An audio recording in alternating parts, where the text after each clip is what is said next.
Assalamualaikum and hello guys, welcome back to our channel Hai Creative Studios. Kali ini kita akan membahas lensa Sony 18-105mm f4. So don't go anywhere, kita intro dulu.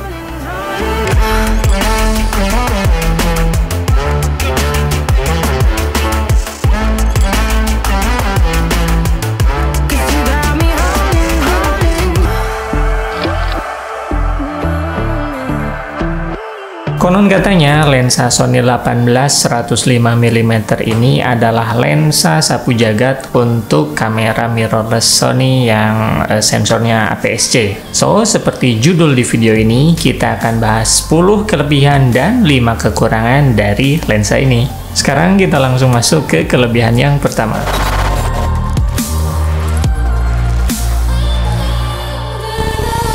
Lensa ini dibekali dengan fitur OSS atau Optical Steady Shot, yang artinya OSS ini berperan sebagai stabilizer yang akan sangat membantu sekali pada saat kita merekam video ataupun memotret. Jadi kalau body kamera kalian tidak memiliki stabilizer atau kalau di Sony itu IBIS, fitur OSS ini akan sangat membantu untuk mengurangi shaky yang terjadi pada saat proses pemotretan ataupun perekaman video tadi.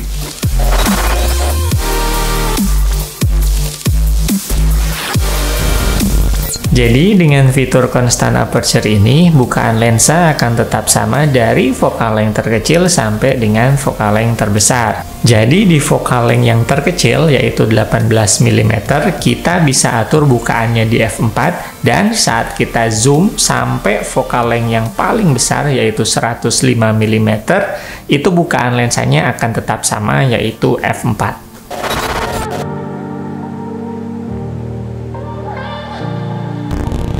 Salah satu keuntungan dari penggunaan power zoom ini adalah kita akan mendapatkan hasil zooming dengan kecepatan yang konsisten. Hal ini akan sangat berguna sekali pada saat kita melakukan perekaman video.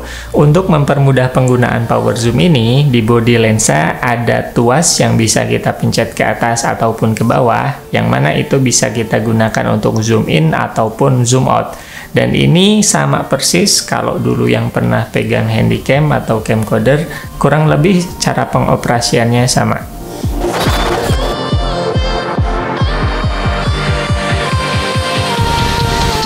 Kelebihan yang keempat ini mungkin tidak terlalu spesial karena sebagian besar lensa sekarang ini sudah autofocus. Tapi fitur ini akan sangat berguna sekali daripada kita harus menggunakan lensa yang manual.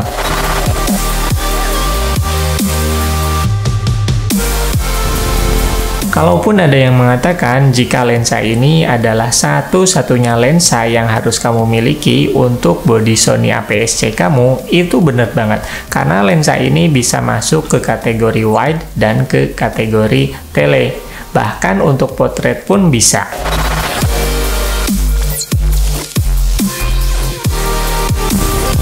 Salah satu fitur yang paling saya suka dari lensa ini adalah non-extended lensnya.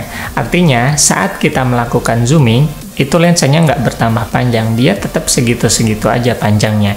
Dan menurut saya, secara estetika itu bagus banget.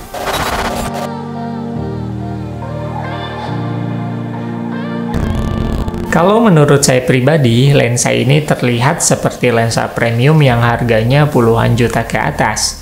Kenapa? Karena kalau dilihat dari spesifikasinya, sebagian besar lensa ini memang materialnya adalah logam.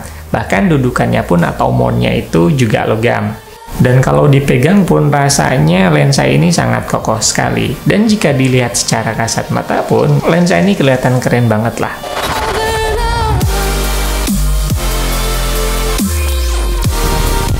Dari beberapa artikel online yang saya baca, dikatakan bahwa lensa ini tidak memiliki silent focus motor.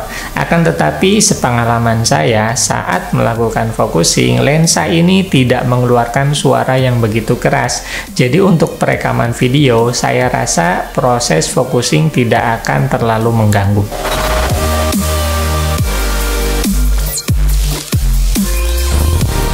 Kalau berbicara tentang harga, lensa ini nggak murah, tapi nggak mahal juga.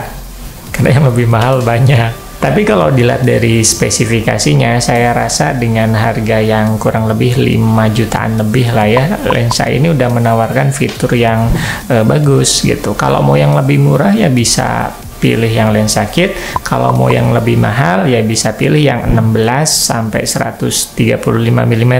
Itu lebih wide dan juga lebih tele ya. Tapi itu kan lebih mahal, sekitar harganya 9 jutaan gitu.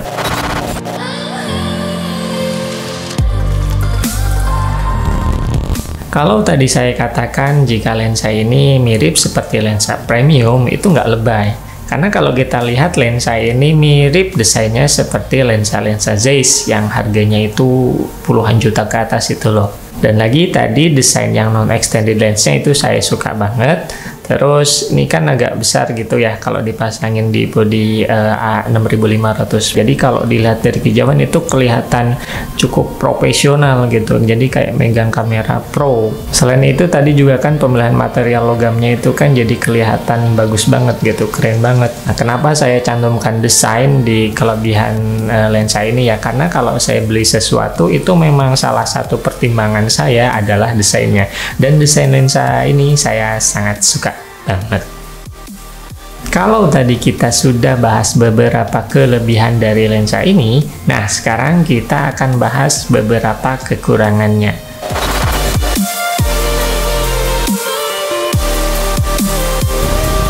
Karena bukaan terbesar dari lensa ini adalah f4, jadi kalau digunakan pada kondisi yang minim cahaya, hasil yang didapatkan tidak akan begitu memuaskan. Namun untuk mengakalinya, kamu bisa menggunakan lightning tambahan, seperti flash eksternal ataupun softbox dengan light continuous.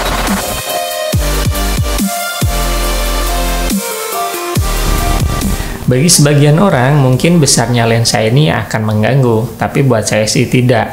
Namun dari besarnya lensa tentu saja akan mempengaruhi berat dari lensa ini. Dan benar saja saat saya gunakan lensa ini untuk memotret selama beberapa jam, tangan saya terasa pegel-pegel gitu. Karena memang beratnya itu kan sekitar setengah kilo dan bodi lensanya juga setengah kilo. Jadi 1 kilo kalau dibawa berjam-jam kan cukup pegel juga ya.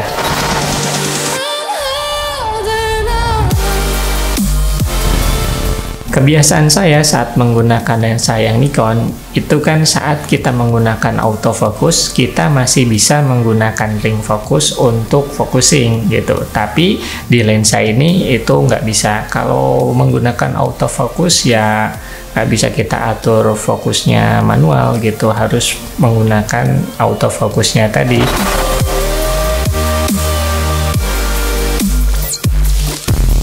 Buat kamu yang hobi motret atau bikin video di tempat-tempat yang ekstrim seperti yang bersalju atau gerimis atau yang berdebu atau yang ekstrim pokoknya, saya sarankan untuk berpikir 2 kali untuk menggunakan lensa ini di tempat yang seperti itu. Karena ya lensa ini tidak weather shield gitu, jadi kemungkinan untuk kemasukan partikel-partikel itu lebih besar gitu. Jadi ya gunakan saja di kondisi-kondisi yang wajar.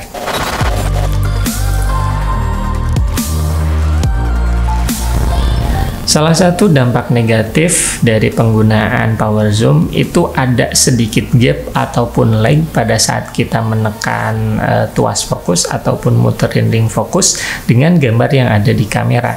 Mungkin sedikit sekali akan, tetapi itu seperti ya kurang enak aja gitulah ya. Nggak seperti kalau kita menggunakan lensa yang non power zoom, itu kan saat kita zoom langsung aja gitu kan, gambarnya konstan lah, langsung gitu. Jadi gambar yang di zoom itu langsung zoom gitu. Tapi kalau menggunakan power zoom ini kayak ada sedikit delaynya. Demikianlah pembahasan kita tentang 10 kelebihan dan 5 kekurangan dari lensa Sony 18-105mm f4. Semoga apa yang saya sampaikan bisa memberikan informasi yang berguna buat kamu. So, akhir kata, saya Faryan Muhammad untuk Hack Creative Studios. Sampai jumpa di video selanjutnya. Wassalamualaikum and bye-bye.